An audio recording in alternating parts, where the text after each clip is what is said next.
as 7 dispensações, né? Hoje eu vou falar sobre dispensação, é um assunto que a gente precisa trazer para a igreja, e eu gostaria que vocês prestassem bem atenção.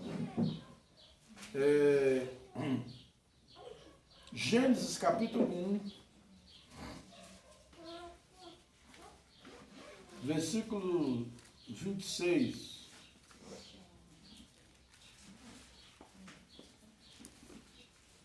Gênesis capítulo 1, versículo 26.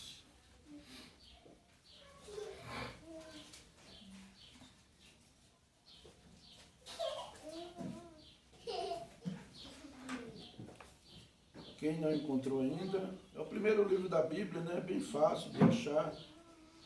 E eu creio que todos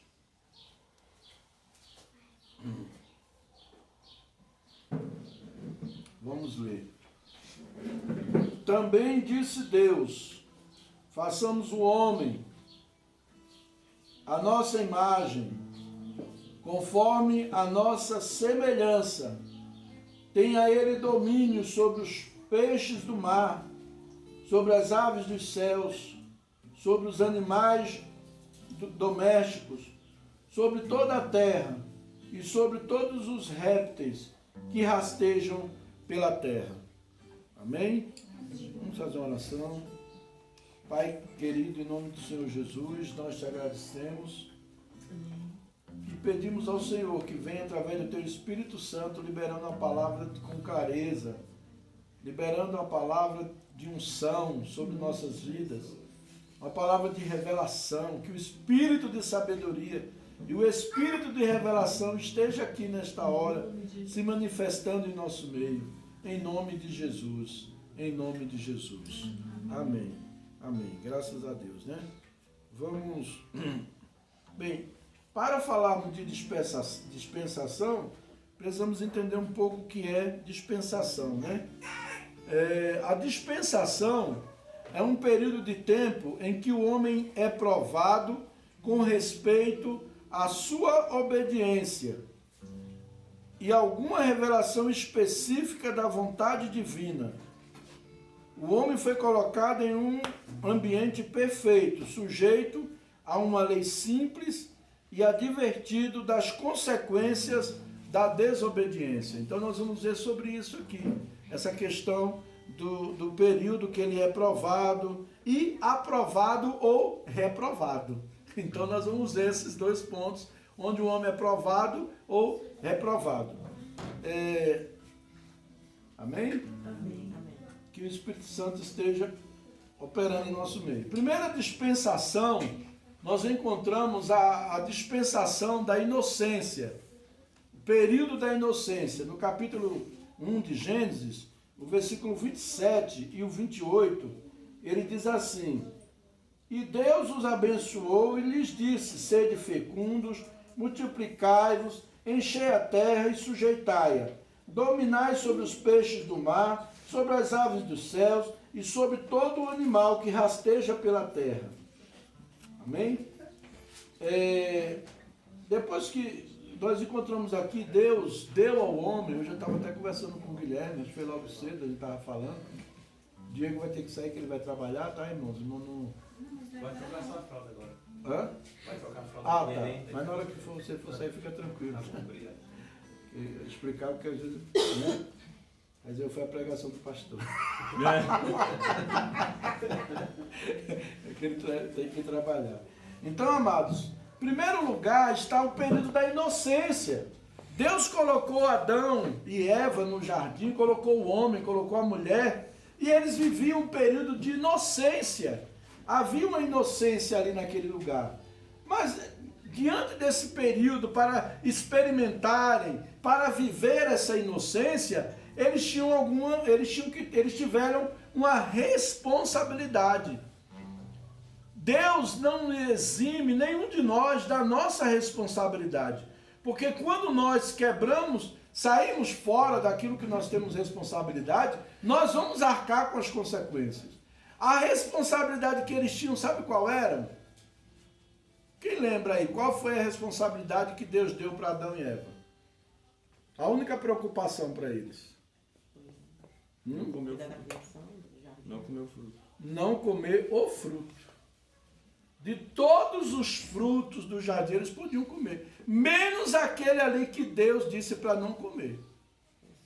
Era um teste, era uma prova de obediência. Deus estava trabalhando em Adão o princípio da obediência. Deus não proibiu de comer as outras frutas, mas aquela não podia comer. Mas justamente aquela fruta que Satanás veio tentar ele para querer comer, né? Gênesis capítulo 3, o versículo 6, ele diz assim: vendo a mulher que a árvore era boa para se comer, agradável aos olhos, e árvore desejável para dar entendimento, tomou-lhes do fruto e comeu, e deu também ao marido, e ele comeu. Muitas pessoas reclamam, né? Muitas pessoas reclamam,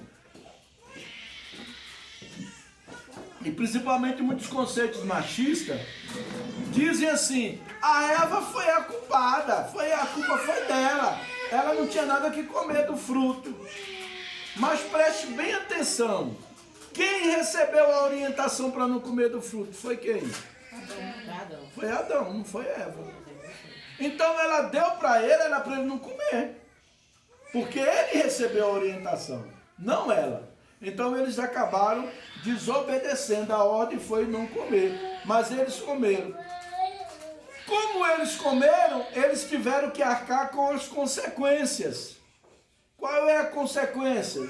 Juízo, né? Maldição e morte. Gênesis 3, do versículo 16 ao 18, ele diz assim: retirou-se Caim da presença do Senhor e habitou na terra de Nod, ao oriente do Éden. Desculpa, 3,16, eu estou lendo 4. 3,16. E a mulher disse: multiplicarei sobremodo os sofrimentos da tua gravidez, em meio de dores darás filho. Está vendo? Em meio de dores darás filho. A mulher, quando Deus criou, ela ia ter filho sem sentir dor. Ela não ia ter dor. E ali, provavelmente, né, ela já deveria ter até experimentado ter filhos, porém não sentiu dor. E agora ela ia saber o que era sentir dor para ter filhos. Então, a dor no parto, essa dor que a mulher sente no parto aí, que homem nenhum aguentaria, por isso que Deus fez a mulher. Essa dor que a mulher sente aí no parto foi um juízo de Deus sobre o pecado original que foi cometido, né? E diz assim ainda: em meio a dores darás filhos, o teu desejo será para o teu marido. Por isso que existem muitas mulheres, tem até um livro chamado Mulher Marte, Mulher Vênus, Homem Marte, um negócio assim. Mulher é de Vênus, Homem é de Marte, um livro nesse sentido. E ele fala sobre a mulher muito coração, a mulher muito paixão, a mulher se entrega, a mulher mais assim, é mais detalhista. A mulher, se o cara chegar na rua, comprar um pente que ele do camelô e trazer para ela, ela fica toda feliz, né? O homem já não é desse jeito, né? Por quê? Porque a mulher, ela sente essa necessidade. Por isso que tem mulheres que vivem uma codependência. Às vezes a mulher toda arrebentada, toda quebrada, mas não larga o cara. E você diz: pô, essa mulher não larga esse cara, gente. Porque ela, além da mulher ter essa necessidade de estar com o seu marido, de ter o seu marido, ela tem mulheres que ainda geram uma coisa maior do que isso, chamado na psicologia de codependência emocional. Tem mulheres que são tão codependentes do marido emocionalmente, não é financeiramente, não é nada. Eu conheço uma mulher que tem um salário excelente, né? Ganha muito bem, é funcionária pública, né? lá em Brasília, o marido não quer nada com a vida,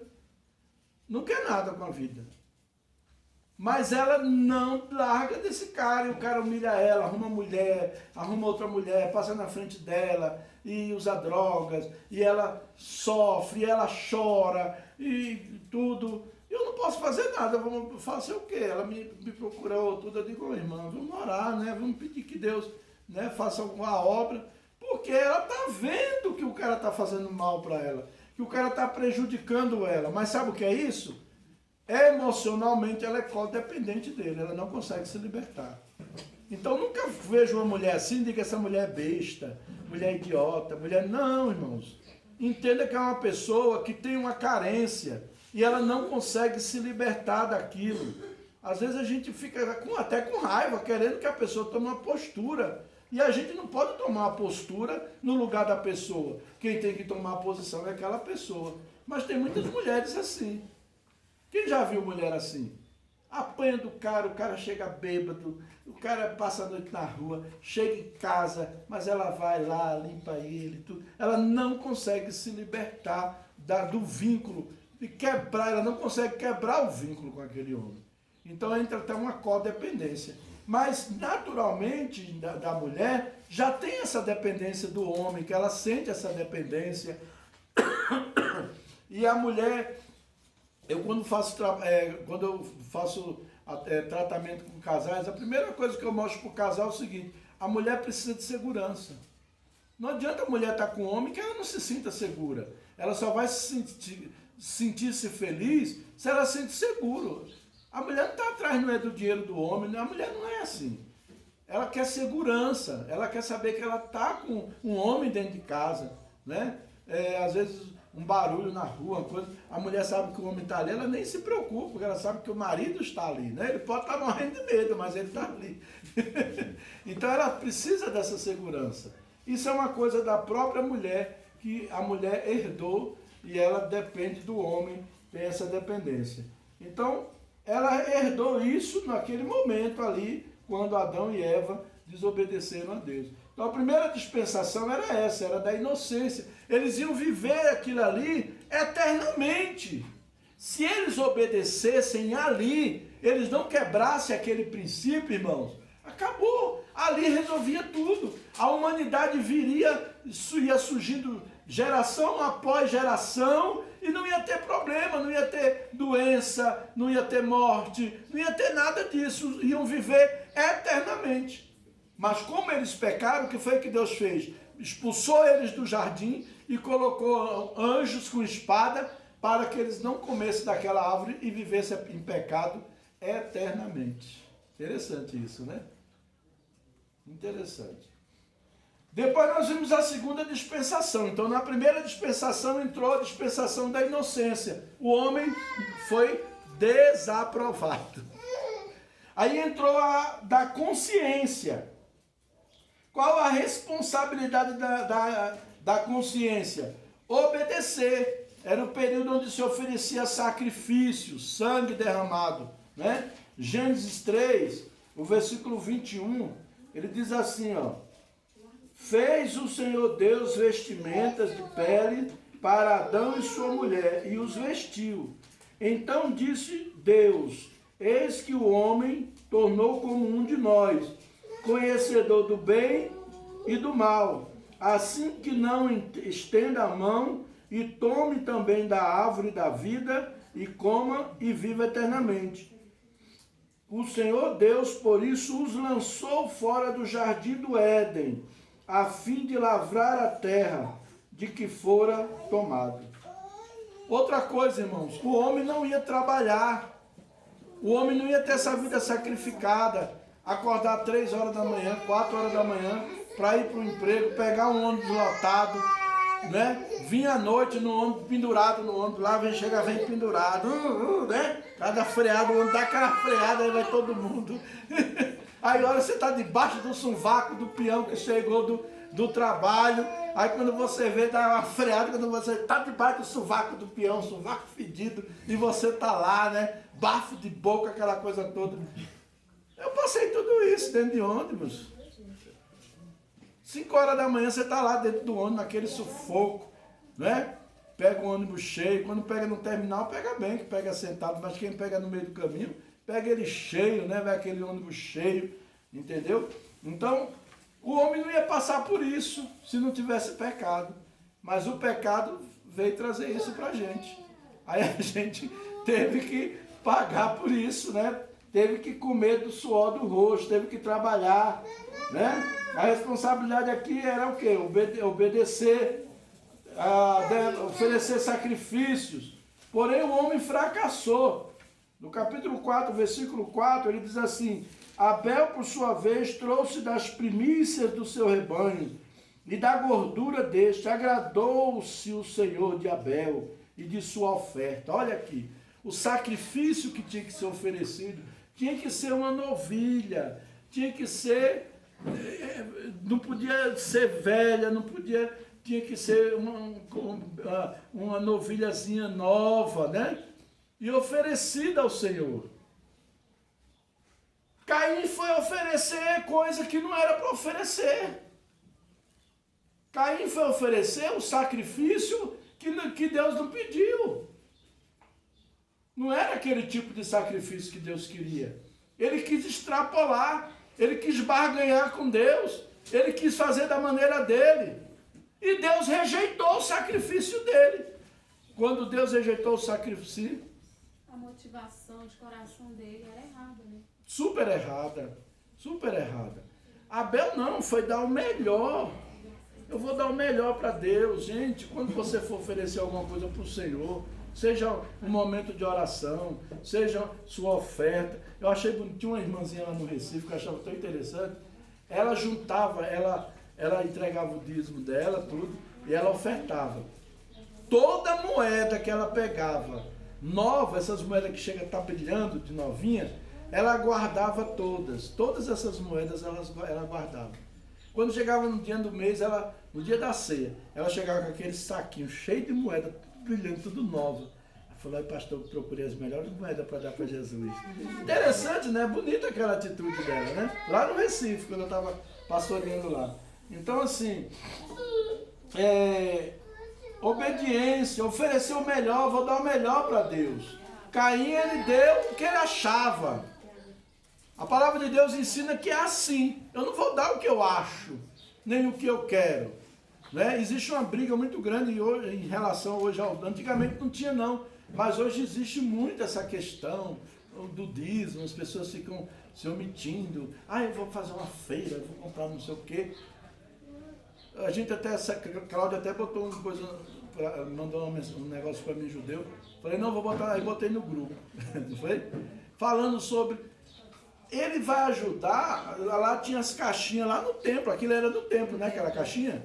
E ali o povo estava ofertando ali, entregando os seus dízimos, a oferta para o necessitado, né? Que ele nem sabia quem era que ele estava ajudando. E eu vou dizer uma coisa para vocês, irmão, diante de Deus eu vou falar para vocês aqui. Não vou dizer, aqui dentro da igreja, eu já ajudei pessoas... para a glória de Deus, que nem minha esposa soube. Peguei o carro, fui no atacadão, comprei cesto e levei para essa pessoa. E não era da nossa igreja, não. E não era da igreja. Você está entendendo?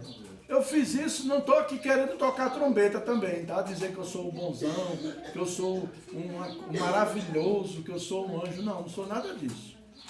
Não sou anjo, não sou vice-deus, não sou nada disso. Sou um ser humano cheio de defeito, complicado, minha esposa sabe. Né? Entendeu? Mas eu procuro colocar os princípios de Deus em prática. Então eu fico sabendo, às vezes alguém, olha, tem uma pessoa assim, tá? Eu até já falei, não fique dando cesta por aí, porque você dá, às vezes, eu vi lá na Dona Maria do Monte, deu a cesta para a pessoa, daqui a pouco o cara está lá na esquina trocando por maconha, trocando arroz, trocando feijão. Eu digo, não, chegou na sua porta pedindo, pega o nome, pega o endereço, eu vou ter o maior prazer, a maior satisfação de ir lá na casa dessa pessoa. Eu vou pegar a cesta e vou levar lá. Vou na casa, pode ter certeza que eu vou. Entendeu? Você pode perguntar depois para a pessoa se eu não fui. Você está entendendo? Mas eu fui lá, fui ver, realmente, porque às vezes você está alimentando, você está tirando de uma pessoa que poderia realmente estar recebendo e dando para uma pessoa que não precisa. E nem lá na Dona Maria também outra vez, eu até reclamei com o pessoal. Foram levar uma cesta, porque a Dona Maria é da cesta básica, né? Aí foram levar uma cesta básica numa casa, aí a menina, vamos ali comigo que eu vou levar uma cesta. Eu digo, vamos. Peguei o carro, fui com ela. Chegou lá, 3 carros na porta, na garagem da pessoa. Uma casa maravilhosa, muito bonita. O cara ainda veio debochando pegar a cesta. Eu falei, poxa, fulano, esse cara não tem... porque tá aqui. Eu digo, não, a gente não era nem para chamar. Não era nem para chamar. O cara ainda veio debochando. Eu digo, tem tanta gente aí precisando, a gente sabe que tem. Tanta gente precisando, com dificuldade, ganha pouco, tem filhos, precisa, e vai dar para uma pessoa que não tem necessidade. Então, assim, muito cuidado, muito cuidado. Essa questão de obra social, a gente tem que ter muito cuidado com isso. Porque tem gente que é aproveitador mesmo. Tem gente que é aproveitador, né? Então, assim, nós vemos aqui. Onde houve o fracasso aqui nesse período? O fracasso aqui, né, do sacrifício que eles tiveram, o fracasso foi o quê? A corrupção. Aí nós vemos lá em Gênesis, no capítulo 6, e no versículo 12, Gênesis 6, versículo 12, diz assim, ó, viu Deus a terra, e eis que estava corrompida, porque todo ser vivente havia corrompido o seu caminho na terra. Então, nessa dispensação, ela terminou, acabou com o dilúvio. Acabou aquela dispensação com o dilúvio. Por quê? Porque os homens não fizeram da maneira que Deus queria. Estava oferecendo sacrifício de qualquer jeito, fazendo as coisas de qualquer jeito. E agora veio o quê? Eles entraram a corrupção da fé, a corrupção religiosa. Nós vimos hoje isso. Nós estamos vivendo isso prático, na maior cara dura, a corrupção da fé. Esses dias eu vi um pastor num vídeo, gente, eu fiquei, eu não sou de escandalizar não, para escandalizar o negócio tem que ser feio.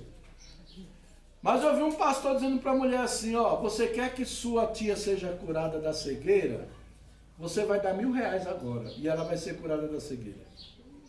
Gente, como é que pode uma coisa dessa? Aonde está na Bíblia escrito, me mostre que você tem que pagar para receber uma cura, para receber um milagre de Deus. Aonde está escrito isso na Bíblia?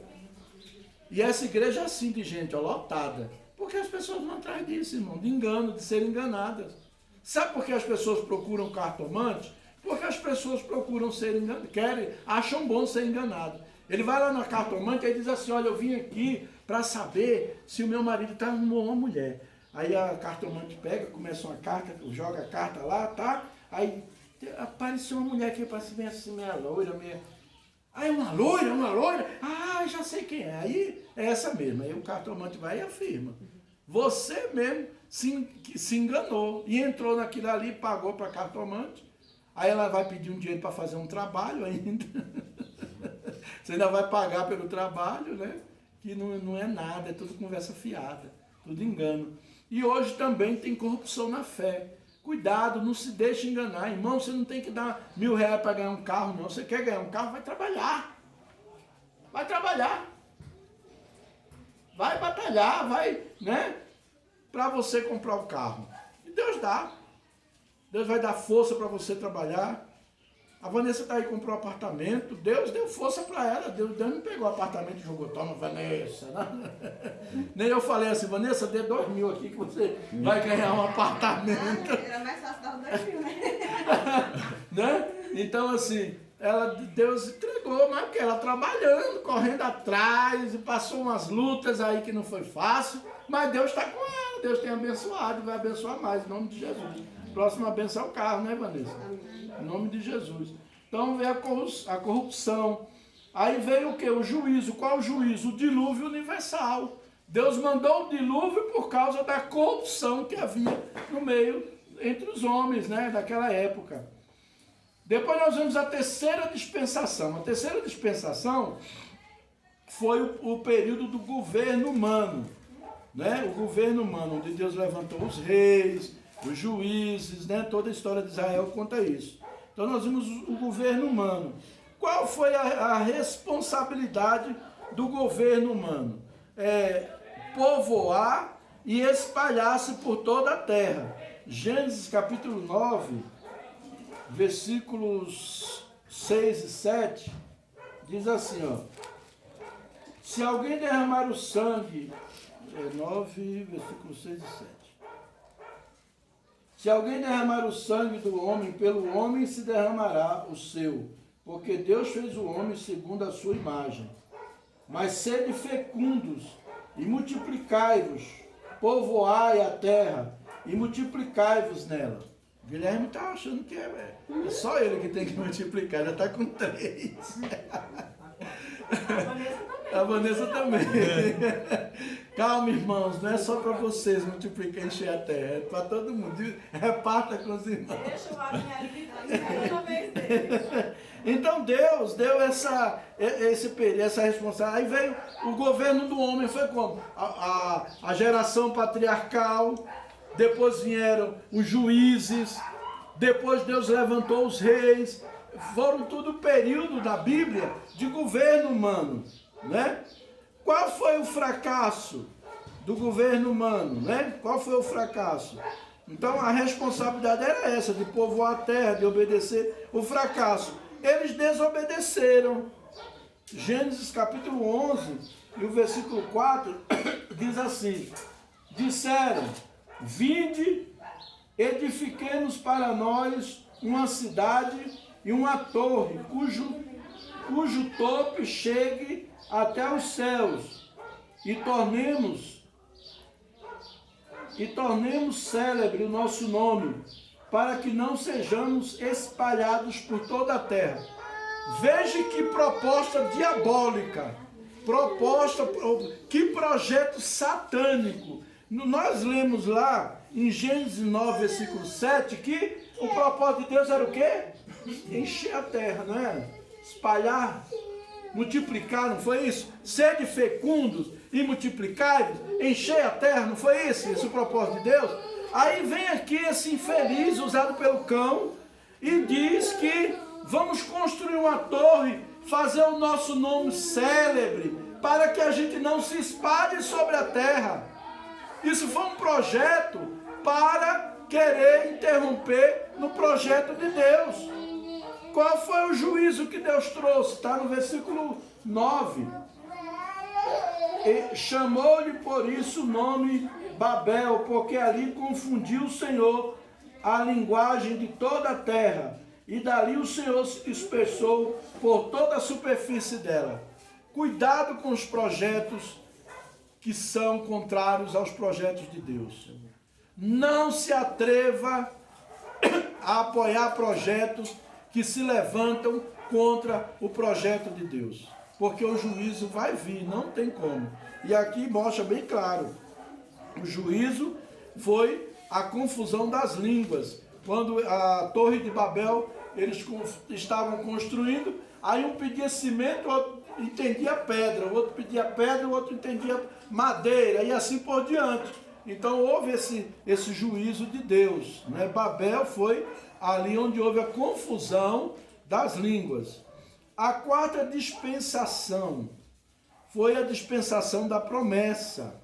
Deus fez a promessa. A promessa que Deus fez para eles, Deus disse para Abraão, sai da tua terra, Gênesis capítulo 12, versículo 1 e 3. Gênesis 12, versículo 1 ao 3. Ora, disse o Senhor a Abraão, sai da tua terra, da tua parentela e da casa de teu pai, e vai para a terra que te mostrarei. De ti farei uma grande nação, e te abençoarei, e te engrandecerei o nome, sê tu uma bênção. Abençoarei os que te abençoarem, e amaldiçoarei os que te amaldiçoarem. Em ti serão benditas todas as famílias da terra. Está vendo aqui? Mais uma vez Deus vem, faz promessas, chama Abraão, levanta uma descendência, para que se levante uma descendência, e aquela descendência fosse, a responsabilidade deles era o quê? Era permanecer onde Deus iria introduzi-los. Deus prometeu que ia colocar eles numa terra que manda leite e mel. No versículo 7, diz assim: apareceu o Senhor Abraão e lhe disse: darei a tua descendência a esta terra. Ali edificou Abraão um altar ao Senhor que lhe aparecera. Então agora Deus mostrou para ele Canaã e disse para ele: essa terra eu vou dar para suas descendências, os seus descendentes. Ele vai possuir essa terra. Aí nós encontramos depois o que acontece. Eles foram morar no Egito. Capítulo 12, o versículo 10 diz assim, ó: havia fome naquela terra. Desceu, pois, Abraão ao Egito para aí ficar, porquanto era grande a fome na terra. Veio uma fome sobre a terra.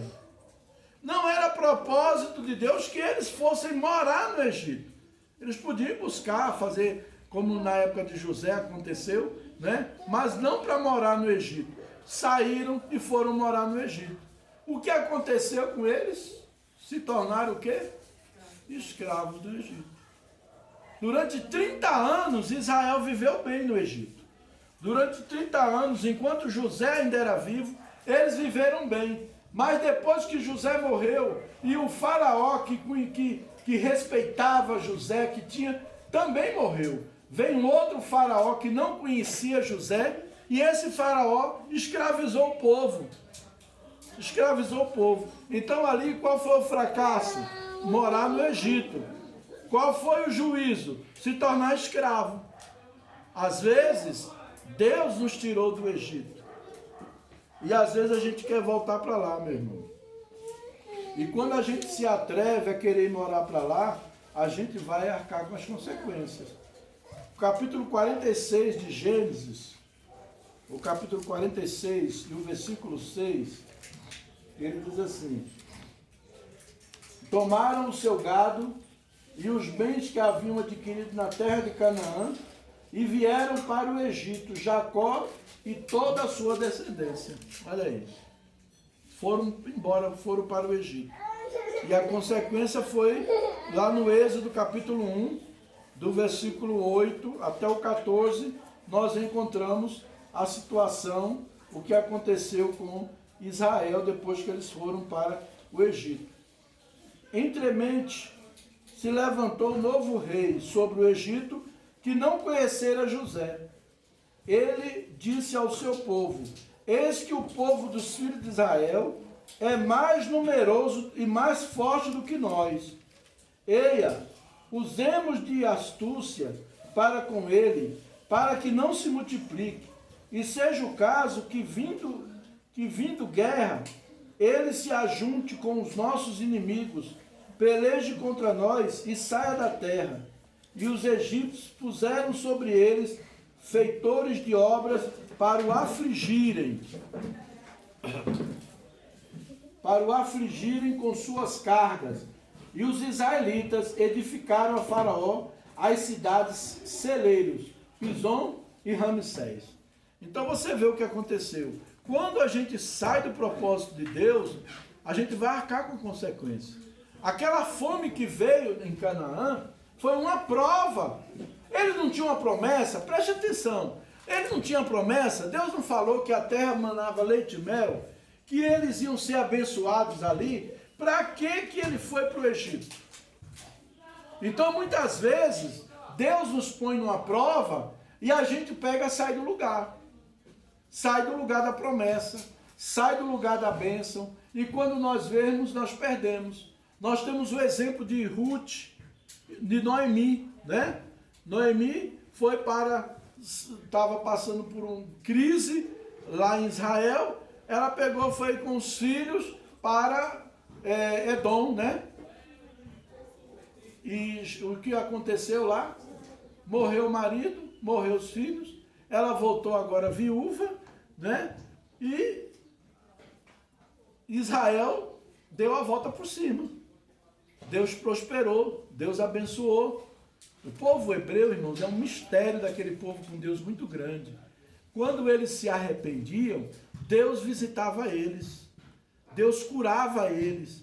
É o que está em 2 Crônicas 7,14. Se o meu povo, que se chama pelo meu nome, se humilhar, orar e me buscar, e buscar a minha face, e se converter dos seus maus caminhos, eu ouvirei do céu a sua oração, sararei a sua terra. Amém? Não adianta a gente querer sair do lugar da promessa. Não adianta a gente querer fugir. Para onde nós formos, o problema vai atrás. O problema não é o lugar, o problema não é as pessoas, o problema é eu e Deus. E eu tenho que me resolver com Deus. Eu tenho que me jogar na presença dEle, me prostrar diante dEle e dizer, Senhor, o que é que o Senhor quer que eu faça? O que eu posso fazer para mudar essa história? Para mudar esse quadro na minha vida? Quando eu tomo essa decisão no meu coração, Deus vai agir.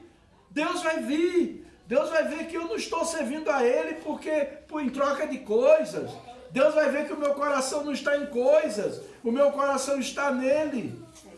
Eu quero segui-lo, eu quero servir a Ele.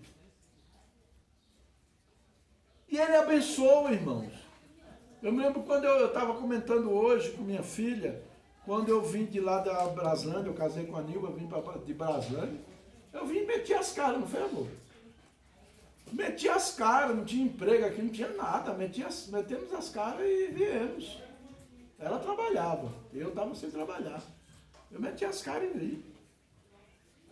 Aí cheguei aqui, me veio uma ideia, comecei a vender Bíblia. Aí arrumei um emprego na escola. Cheguei na escola para vender Bíblia, me deram emprego lá. Aí eu me ofereci lá no Colégio do Ipanema, o Wesley nessa época até trabalhava lá, eu me ofereci para ajudar as meninas na orientação educacional, não foi, Wesley? As meninas que tinham os meninos com problema, que ia levar para o psicólogo, esperava 3, 4 meses para poder o psicólogo atender os meninos, então eu comecei a atender lá, ajudando eles na dificuldade. E ali Deus me abençoou, ali eu conheci os professores, conheci pessoas maravilhosas, e um dia os meninos chegaram, seu Gessé, está tendo um concurso aí, um processo seletivo, né? Por que o senhor não se inscreve? Quando eu fui ver, me inscrevi, era o último dia. Fui lá, me inscrevi, estou lá dando aula, aí a coordenadora da escola chega e diz, ô professor, o senhor passou em primeiro lugar no processo seletivo? Eu digo, que processo? Essa da Prefeitura do Valparaíso, eu digo, nem lembrava disso. Aí eu corri, fui ver, tinha passado, aí tinha um dia para levar a documentação, levei a documentação, passei em primeiro lugar, comecei a trabalhar, né? Deus abençoando. Depois terminou o contrato, aí teve a dona Maria do Monte, que é uma vereadora aqui do município, faz um trabalho social. Eu gosto muito de trabalho social, né? Eu conheci ela, tudo, fiz amizade. E ela me arrumou, eu saí de lá do POP, ela abriu, me chamou para trabalhar como assessor parlamentar. Fui trabalhar com ela de assessor parlamentar.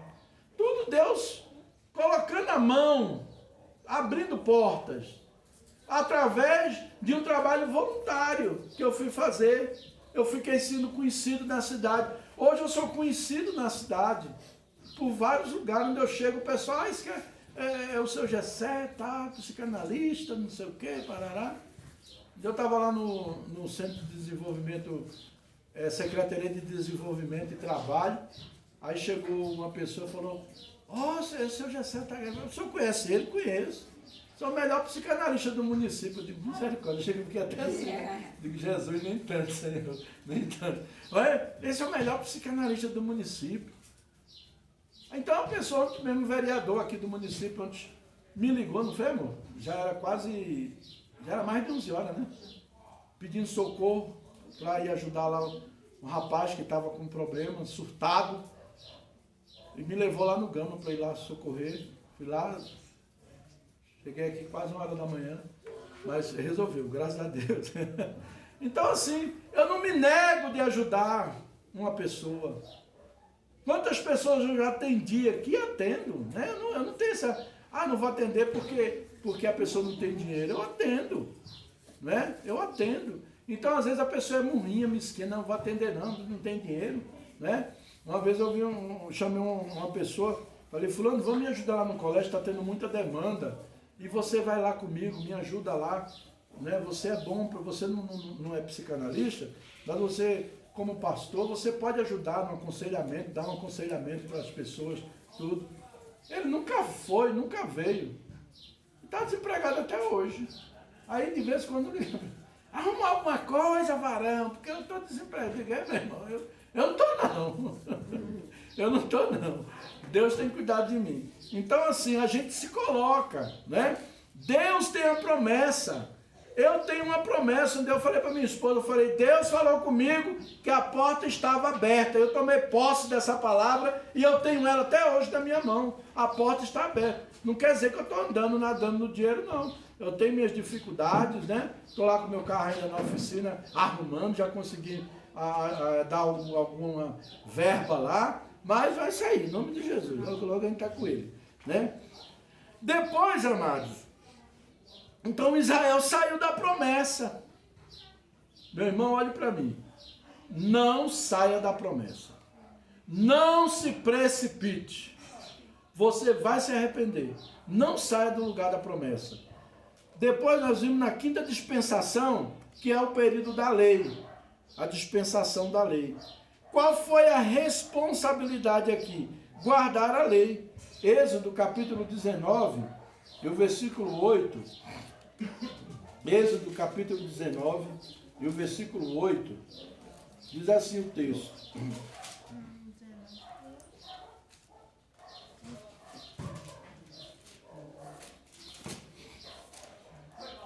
Então, o povo respondeu a uma: tudo que o Senhor falou, faremos. E Moisés relatou ao Senhor as palavras do povo. Então, aqui nós vimos o quê? Nós vimos a lei, a ordem. Deus deu uma ordem, né? Mas eles fracassaram. Como é que eles fracassaram? Eles fracassaram, eles violaram a lei e rejeitaram a Cristo. Quando Deus falou que enviaria o Messias, os judeus rejeitaram o Messias quando esse apareceu. Quando Jesus veio, eles rejeitaram, porque eles queriam o Messias da maneira deles, que nem a igreja de hoje. A igreja de hoje também está esperando Jesus desse jeito. Então, os judeus achavam que Jesus, que o Messias, ele ia vir num cavalo branco, com a espada na mão, metendo fogo e expulsando os romanos de Jerusalém. Sabiam disso? Eles esperavam, esse era o Messias para eles. Para eles, já a maneira que Jesus veio, não tinha condições de ser o Messias, porque o Messias vai vir de cavalo branco. O Messias vai fazer eu ser mais do que vencedor. O Messias vai fazer eu ser próspero. Hoje está do mesmo jeito. Hoje está do mesmo jeito. Se você não é próspero, porque você não tem fé. Se você não é próspero, porque você não conhece a Deus. Hoje até aquela pessoa que é pobrezinha, hoje ela tem até dificuldade de ir para determinados cultos, em determinadas igrejas. Porque chega lá cada um que fala, que dá os seus, ostenta, né? Dá os seus testemunhos, que comprou, o carro 0 quilômetro, também, que Deus te abençoe, que você tenha carro 0 quilômetro, mas que você não ostente isso, amém? Que você não tenha isso, sabe porque eu sou abençoado e você não é, você está com o carro quebrado porque você não é abençoado.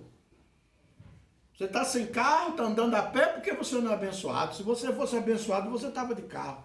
É o que se prega hoje, irmão. Não vamos mentir, se prega hoje. Né? Está acontecendo igual daquela época. Os judeus esperavam um Messias que viesse montado num cavalo branco, com um exército, e botasse o romano para correr e assumisse o poder, e assumisse o reinado ali. E não era essa a proposta de Deus. A palavra de Deus diz: porque o Filho do Homem não veio para condenar o mundo, mas veio para que o mundo fosse salvo por ele. O Messias veio para salvar a humanidade, salvar o mendigo, a prostituta, o travesti, o transexual, o bandido, o ladrão, o empresário, o religioso. Todos são pecadores diante de Deus. Religião não salva ninguém. Religião não salva ninguém. Se religião salvasse, irmão, não tinha religioso aí se matando. Porque a religião não salva. Nós precisamos de um relacionamento verdadeiro com Jesus Cristo.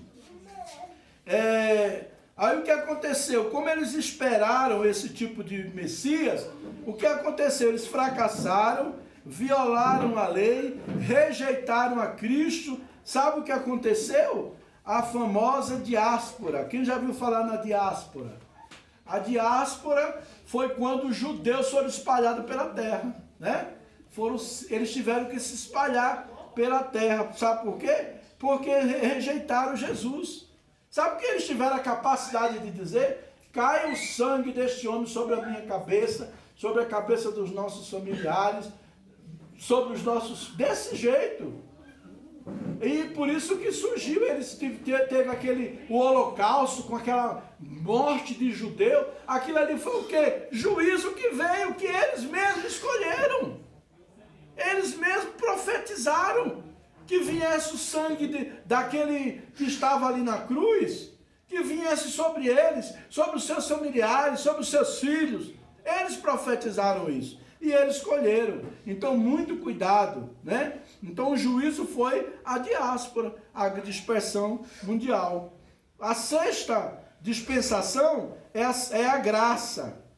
Qual é a responsabilidade na graça? É receber a Cristo pela fé e andar no Espírito. Foi até o que o Diego, a semana passada, me perguntou, se a pessoa não aceitasse Jesus, como era que ia ficar a situação dele. Eu falei, meu filho, nós estamos na lei de quem rejeita Cristo, não é salvo mesmo, não tem jeito. Ele ouviu a pregação, você apresentou Jesus, ele rejeitou, ele vai chegar diante de Deus, ele rejeitou a Cristo. Né? Por quê? Porque nós estamos na época da graça e da vida de andar no Espírito. João capítulo 1, versículo 12, ele diz, veio para os que eram seus, mas os seus não receberam. Mas a todos quanto receberam, deu-lhes o poder de serem feitos filhos de Deus, a saber, os que creem no seu nome. Depois João 3, e versículo 18, o Evangelho de João, o capítulo 3 e o versículo 18,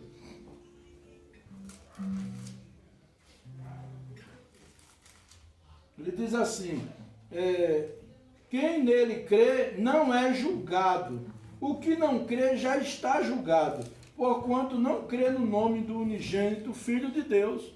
Não é eu que julgo, não é você que julga ninguém, é a própria pessoa que se julga.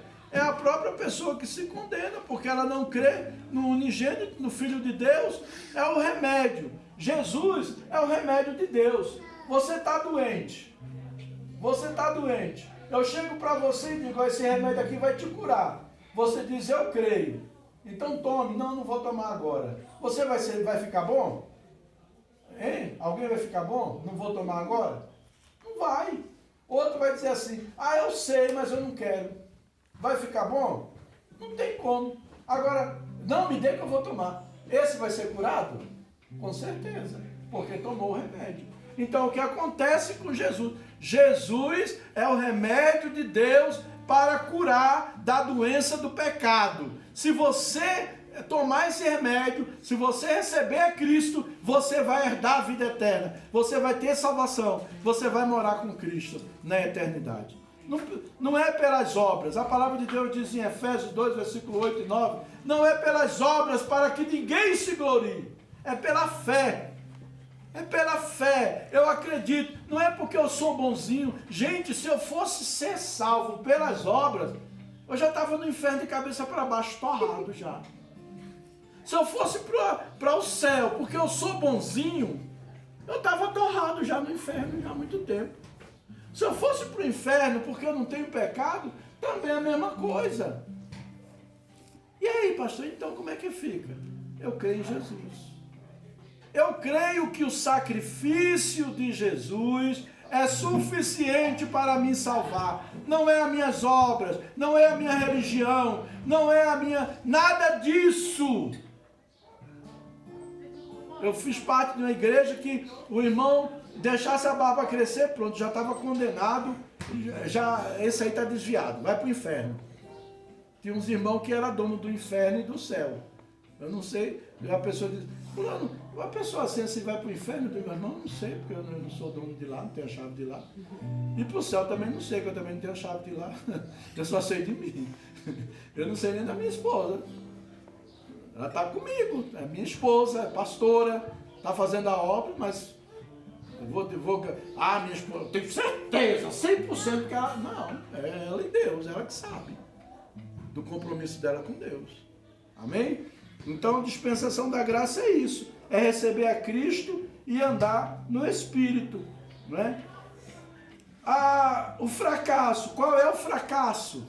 A rejeição de Cristo. Então, quem rejeitar a Cristo vai experimentar a grande tribulação. Ainda vai ter mais uma chance a pessoa, que ele vai experimentar a grande tribulação.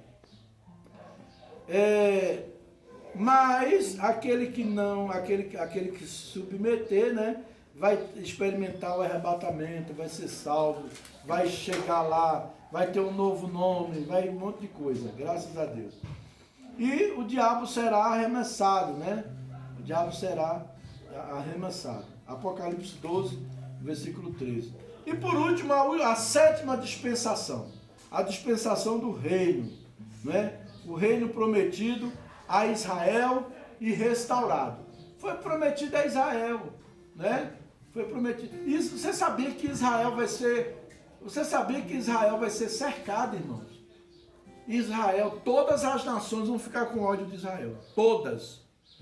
O diabo vai levantar todas as nações contra Israel. Você sabia que nós já estamos vivendo o período como é, meu Deus? A ordem mundial já está por aí já? Não é teoria da conspiração, não é nada disso. É a nova ordem mundial, ela já está aí, preparando o mundo para... Você vê tudo que é contra Deus, aparece leis. Por exemplo, a Bíblia diz que a vara, a disciplina e a vara dá sabedoria, mas o filho entrega a si mesmo é a vergonha da sua mãe. A ECA diz que se você bater no seu filho, você vai responder na justiça. Isso é leis contrárias ao que a palavra de Deus diz. É leis contrárias. E vai surgir leis e mais leis e muitas leis contrárias à palavra de Deus. Muitas leis. E você se prepare, meu irmão. Vai melhorar nada. Porque Deus usou um profeta dizendo, vai melhorar não, irmão, é mentira, não foi de Deus. O profeta quis agradar, não foi de Deus. Bolsonaro nada, irmão, não está com nada. Lula também não está com nada, ninguém. Porque agora vem Tarcísio do asfalto, também não está com nada, irmão. Ninguém. Ele vai cuidar só de asfalto mesmo. Ninguém pode fazer nada, ninguém pode parar os acontecimentos que Deus falou que vai acontecer na terra. Vai acontecer, a coisa vai estreitar mesmo. A coisa vai estreitar. Eu vou embora, minha filha, eu vou embora para os Estados Unidos, porque o Brasil não sei o quê. A outra vai embora para Portugal, porque o Brasil está lá em Portugal. Está a outra lá nos Estados Unidos. Eu falei para ela, filha, eu prefiro ficar no Brasil. Porque se tiver uma perseguição, pelo menos demora um pouquinho, dá para eu fugir pelo estado. Estou no meu país, né? Estou no meu país, falo a mesma língua, estou no meu povo. Eu vou fazer o que lá fora, gente? Eu vou fugir de quê? Eu vou fugir do cumprimento da palavra de Deus. Ela vai se cumprir, não adianta. Não coloque sua fé em político, coloque sua fé em Deus. Diga, Senhor, me dá força. Me ajuda a passar por esse momento de tribulação que está vindo sobre a terra. Eu vou suportar, me dê graça, porque é o Senhor que me sustenta. Se vier fome, o Senhor me sustenta. Se vier perseguição, o Senhor me sustenta. Irmãos, vocês sabiam que a igreja que mais cresceu nos últimos anos foi na China? E na Coreia do Norte? Agora descobriram uma igreja subterrânea, mataram todo mundo. Todos foram mortos na hora do culto. Na Coreia do Norte. Mas tem outras. Na China, você pensa que as igrejas da China têm nome? Assembleia Batista Presbiteriana, e nem eles ficam brigando por causa dessas besteirinhas. Fica não, irmão. Lá na China as igrejas se unem, até a igreja católica, é tudo junto. Tem ressurreição de mortos, tem cura divina, milagres extraordinários acontecem. Diante de quê? Da perseguição. Um irmão na China mandaram dizer, olha, nós aqui no Brasil estamos mandando um recado, estamos orando por vocês. Eles digam para o Brasil que não ore pela gente não, nós estamos orando por vocês. Que deixa a gente do jeito que tá bom, nós estamos crescendo, Deus está visitando, a gente aqui tem visitação, a gente vê anjo, a gente experimenta a presença de Deus. Vocês estão precisando mais de oração do que nós, porque a igreja de vocês está desviada. A igreja brasileira, irmão, está desviada, saiu fora do propósito de Deus. E nós precisamos voltar, acordar. Amém? Esse negócio de dar R$1.000 para curar um cego, eu queria só ver se essa cega foi curada mesmo, né? A responsabilidade que Deus quer de nós, obedecer e adorar, né? Deus quer que a gente obedeça e adore. Agora no final, no capítulo 20, versículo 7 a 9 de Apocalipse, no capítulo 20, versículo, estou terminando, viu, irmãos? Quando, porém, se completarem os 1000 anos, Satanás será solto da sua prisão e sairá a seduzir as nações que há nos 4 cantos da terra, Gog e Magog, a fim de reuni-las para a peleja. O número dessas é como a areia do mar. Marcharam então pela superfície da terra e sitiaram o acampamento dos santos e a cidade querida. Desceu, porém, fogo do céu e os consumiu. Ô glória! Aleluia! Então, irmãos, Satanás vai induzir, vai haver 1000 anos de paz ainda sobre a terra. Quando vai haver o milênio, depois Satanás vai ser solto. Quando ele for solto, você acredita que ainda tem gente que vai viver os 1000 anos de paz e ainda vai querer viver com Satanás? Você sabia disso? Quando ele for solto, tem gente que ainda vai querer ficar com ele. Por quê? Porque o mundo está sendo preparado para isso. As ideologias hoje é tudo voltado para isso.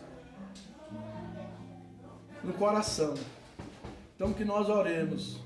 Senhor, guarda o meu coração, para que eu não ceda, para que eu esteja firme na tua presença, aguardando o Senhor e fazendo aquilo que o Senhor quer comigo. Em nome de Jesus. Vamos ficar de pé. Aleluia. Glória a Deus.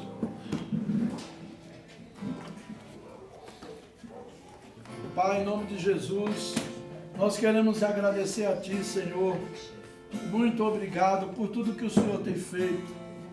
Obrigado pela Tua palavra, que o Senhor traga nas nossas vidas cada vez mais firmeza na palavra, fé na Tua palavra, fé nas promessas, Deus. Que nós guardemos os nossos corações, que nós não venhamos colocar a nossa fé em homens, que nós não venhamos colocar a nossa fé em coisas, que nós venhamos, Senhor, estar prontos para passar o que tiver de passar, porque nós estamos aguardando o Senhor, o nosso Salvador, o nosso Redentor, o Rei dos Reis e o Senhor dos Senhores. Abençoa a Tua igreja, Senhor, que nós estejamos firmes na Tua presença, que nós venhamos permanecer nos Teus caminhos, obedecendo a Ti e guardando a Tua palavra no nosso coração, em nome de Jesus. Obrigado, Deus. Obrigado, Senhor.